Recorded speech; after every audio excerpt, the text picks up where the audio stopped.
alors, c'est un programme sur c'est 5 parties, 5 modules.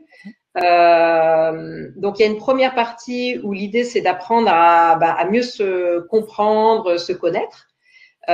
Donc, on va dresser un peu le portrait de qui est cette personne assertive. C'est vrai que je vous ai donné 2 caractéristiques, mais il y a 9 caractéristiques de la personne assertive. C'est aussi, je vous ai parlé des différents comportements qu'on a dans les relations, passivité, agressivité, manipulation, assertivité. Et c'est au travers d'un test de voir quel est votre comportement prédominant et quels sont les pas que je peux faire pour sortir de la passivité, aller vers l'assertivité, l'agressivité vers l'assertivité, etc. La deuxième partie, c'est aller creuser cette partie-là qui est souvent difficile, c'est les freins. Qu'est-ce qui m'empêche effectivement de dire, aller décortiquer les peurs, les croyances, les choses qui sont reliées peut-être plus à la basse estime de moi, etc., pour pouvoir oser faire un pas et oser de plus en plus signifier les choses et dire les choses. Il y a le travail autour des émotions.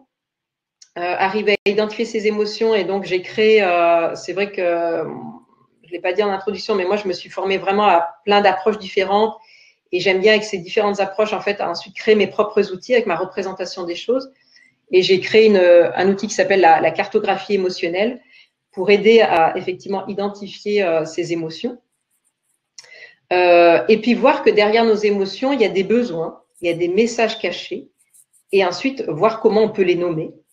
Donc, par la suite, ça sera de travailler plus spécifiquement sur comment exprimer des critiques constructives. Donc, il y a vraiment un modèle autour de ça. Il y a comment recevoir, j'ai donné des pistes déjà sur, mais on complétera sur comment recevoir des critiques non constructives, donc plutôt des jugements de valeur, ce que tu disais, Ambre, mais aussi comment recevoir des critiques constructives, parce que des fois aussi, on a du mal. Hein, donc, il y a les critiques constructives et non constructives, comment les recevoir. On verra aussi comment formuler des demandes lorsqu'on a des besoins. Et puis, on travaillera aussi sur savoir poser ses limites, savoir dire non. Alors, même si j'ai dit c'est NON, mais il y a quand même des choses en amont, des choses en aval. Et puis, il y a aussi dans l'idée de dire non, la nécessité de développer une certitude intérieure. Tant que moi, j'ai pas cette certitude intérieure que c'est stop, non, ça va être difficile de le faire entendre à l'extérieur.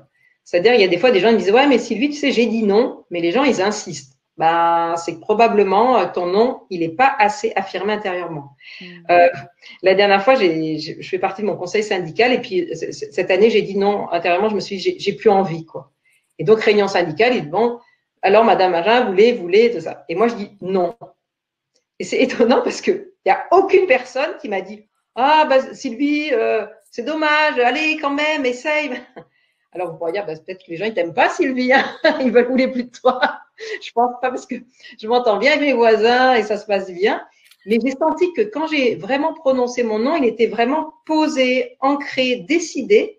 Et du coup, ça n'a pas amené à débat, c'est tout, point. Ouais. Donc, on va développer cette certitude intérieure qui me donne cette puissance pour oser dire non et arrêter de me faire balloter par l'autre ou les autres. Et puis aussi, donc, tout le travail autour des signes de reconnaissance, j'ai donné des pistes sur comment effectivement se les donner et les recevoir, mais on verra aussi, parfois il faut savoir en demander, parfois il faut savoir les refuser, et aussi parfois il faut savoir les recevoir, les refuser, les donner, et puis je sais plus, il m'en manque un, les donner, les recevoir, les refuser, en demander et s'en donner. Donc on verra tout ça aussi, quoi. Et l'idée, c'est vraiment, ça soit pas, enfin, ça va être bien sûr des éclairages théoriques, mais vraiment que ça soit enrichi de l'expérience de chacun pour être au plus proche, en fait, de la réalité du terrain de chacun, que ça soit aussi bien dans sa vie personnelle, amicale, professionnelle, pour que vraiment que les gens aient des pistes très, très concrètes, quoi.